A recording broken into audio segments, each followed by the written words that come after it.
not be attached and not be committed. And I just want to have fun because this is the age. I did meet other people, but in my mind, I was committed to him. अभी तो तुमने बोला I was seeing other people, but I would go back to him. तुमको अब याद नहीं आ रहा? Recently Ranveer Singh और दीपिका पादुकोण करण जौहर के शो में आए और उन्होंने कुछ ऐसी बातें कही जिसकी वजह से रणवीर सिंह और दीपिका पादुकोण के सो कॉल्ड परफेक्ट रिलेशनशिप या परफेक्ट कपल के ऊपर एक टैग लग चुका है, may be a toxic relationship और मे बी फेक रिलेशनशिप। इसमें कितनी सच्चाई है? क्या सच में दीपिका पादुकोण टॉक्सिक है या दीपिका पादुकोण जैसे लोग हमारे लिए टॉक्सिक हैं? हम इससे क्या सीख सकते हैं, हम इससे क्या समझ सकते हैं, वो जानेंगे। और इस सारी सिचुएशन पे मेरा ओपिनियन क्या है वो भी मैं एंड में दूंगा, तो एंड तक बने रहिएगा।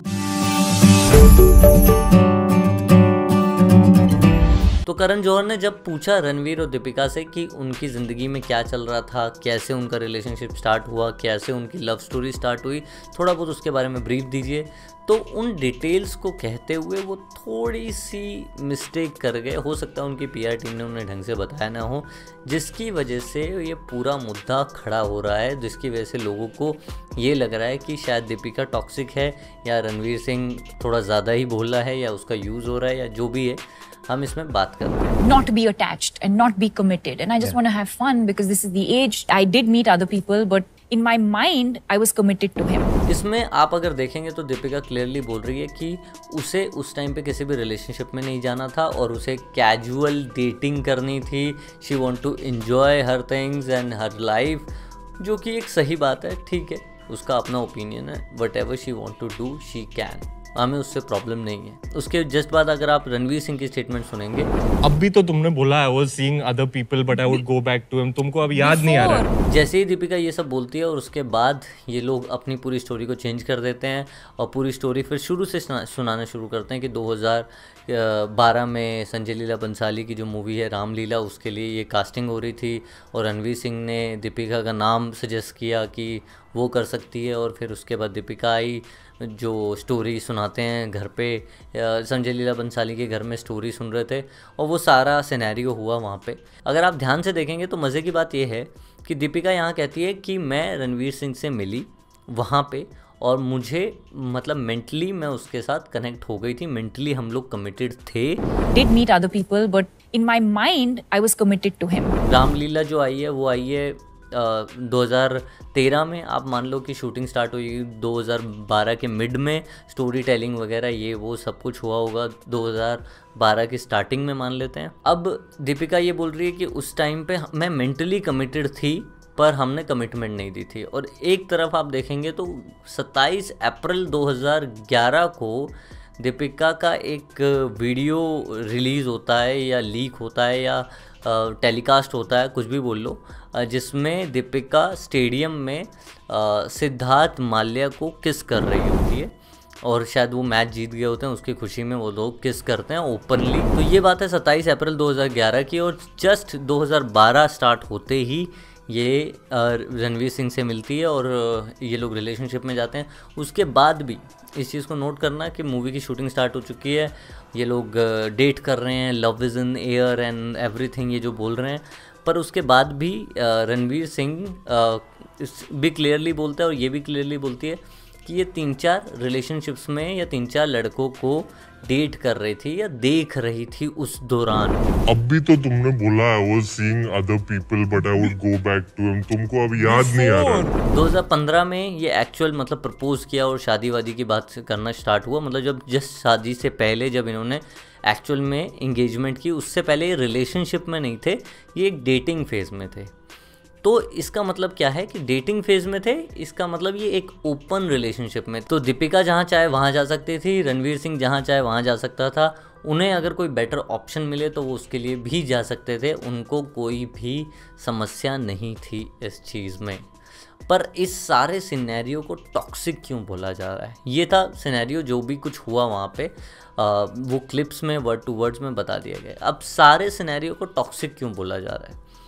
पहली चीज़ ये है कि आपने किसी इंसान को 3-4 साल तक ऑप्शन बना के रखा था। आपने ये बोला कि मैं सिर्फ डेट कर रही थी और उस दौरान मैं दूसरे लोगों से भी डेट कर रही थी, पर उनसे मुझे फील नहीं आ रही थी क्योंकि मैं मेंटली कमिटेड थी किसी और से।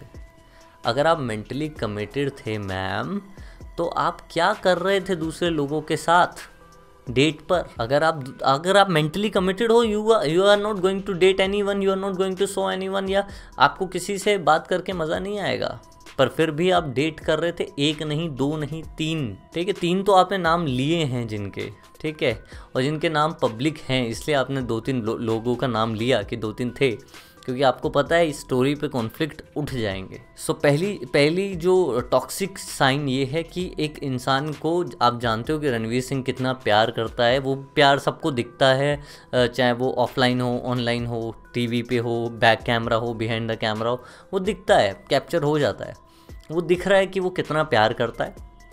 तो आप उसके प्यार का फ़ायदा उठाकर उसे एक बॉक्स में डाल रहे हो, ठीक है, कि हाँ एक ऑप्शन की तरह रख रहे हो कि ठीक ही है, बंदा मुझे प्यार करता है, मेरे जितने भी ये कर्म कांड है इन सबको यही इंसान छुपा सकता है या एक्सेप्ट कर सकता है, इसलिए आप इंतज़ार कर रहे हो कि या तो कोई बेटर ऑप्शन मिल जाए, नहीं तो ये तो है ही। तो इसलिए आपने 4 साल तक उस इंसान को अटका के रखा। पहला टॉक्सिक साइन ये है। दूसरा टॉक्सिक साइन इसमें ये है कि आप ये बोल रहे हो कि मैं कैजुअल रिलेशनशिप में थी, मैं तो एंजॉय करना चाहती थी, मैं 3-4 साल यही कर रही थी, और उसके जस्ट कुछ साल पुराना जो इंटरव्यू है, I'm not someone who's been frivolous in relationships. I take my relationships very seriously. यहाँ पे प्रॉब्लम ये नहीं है कि आप ये कमिटमेंट दे रहे हो कि आप ये कमिटमेंट दे रहे हो, प्रॉब्लम यहाँ पे ये है कि आप लोगों को एक फेक इमेज पोर्ट्रेट करने की कोशिश कर रहे हो जो कि सच नहीं है, ठीक है, जिसकी वजह से सारी प्रॉब्लम क्रिएट हो रही है। तो यहाँ पे मेरा ओपिनियन क्या है?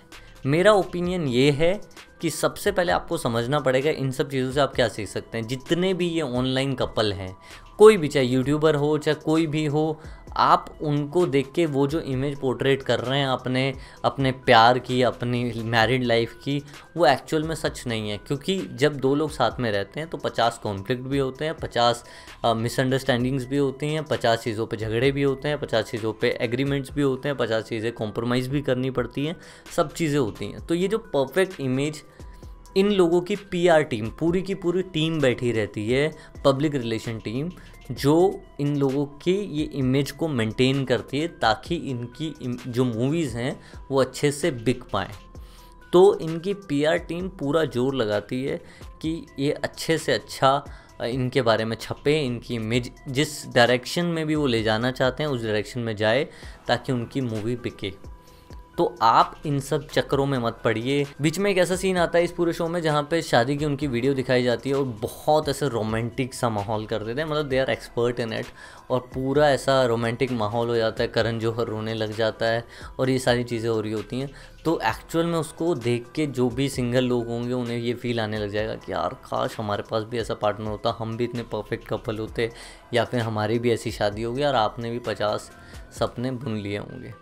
मुझे दिक्कत नहीं है आपके सपने बुनने से, मुझे दिक्कत नहीं है ये सब चीज़ें करने से, पर सच जान लेना ज़रूरी है। पहला सच ये है कि दीपिका का ये जो बिहेवियर है ये बहुत सारी लड़कियां कॉपी करती हैं, बहुत सारी लड़कियां बहुत सारे लड़कों को एज अ ऑप्शन रखती हैं कि कोई नहीं मिला तो इससे कर लेंगे, क्योंकि शादी तो करनी है इन द एंड। तो सब लोग अपने लिए बेटर ऑप्शन ढूंढ रहे हैं, पर एक स्टैंड बाय पे एक ऑप्शन रखते हैं। ऐसे बहुत लड़कियां करती हैं। ये बहुत टॉक्सिक बिहेवियर है, क्योंकि एक इंसान को आप मिली तो ठीक, नहीं मिली तो उसकी मेंटल हेल्थ किस लेवल पे जाके ख़राब होने वाली है वो आप नहीं समझ सकते, ठीक है। सेकंड जो इसके अंदर बात आती है वो ये आती है कि आप ये जो जितने भी लोग परफेक्ट इमेज दिखाने की कोशिश कर रहे हैं इनकी इमेज पे ना जाएं कि परफेक्ट कपल जैसा, परफेक्ट पार्टनर जैसा कुछ भी नहीं होता। आपको रोज़ काम करना पड़ेगा। इसमें एक छोटे से शो में एक तो अच्छी बात हुई है कि बीच में दीपिका ये बात बोलती भी है कि शादी एक फुल टाइम वर्क है, आपको डेली काम करना पड़ेगा टू मेक इट ब्यूटीफुल, जो कि सच है। तो मैं जो अच्छी चीज़ है उसको भी अप्रिशिएट करना चाहूँगा कि ये बात सच है कि जो शादी है वो रियल टाइम वर्क है, आपको डेली काम करना पड़ेगा, डेली कॉम्प्रोमाइज़ करने पड़ेंगे, डेली मिसअंडरस्टैंडिंग्स को दूर करना पड़ेगा, डेली एफर्ट्स मारने पड़ेंगे टू मेक इट ब्यूटीफुल। और तब भी इतना सब कुछ करने के बाद भी कुछ दिन बहुत वर्स जाएंगे, कुछ दिन शायद आपकी बात ही ना हो, कुछ दिन आपको उस इंसान पे गुस्सा आए, कुछ दिन आपको उस इंसान पे बहुत प्यार आए, कुछ दिन बहुत अच्छे जाएं, कुछ दिन बहुत बुरे जाएं।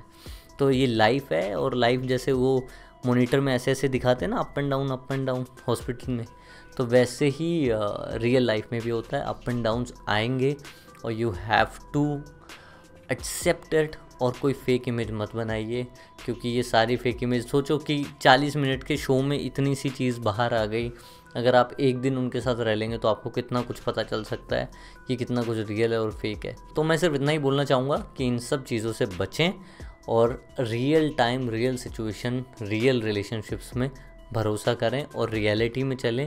प्यार अच्छा है, पर हवा में चीज़ें बना लेना आपके लिए बहुत बुरा।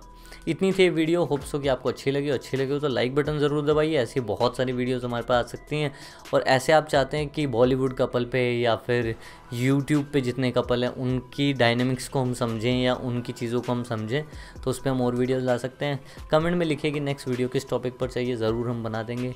मिलते हैं नेक्स्ट टाइम, तब तक के लिए जय हिंद, जय भारत, लव यू ऑल।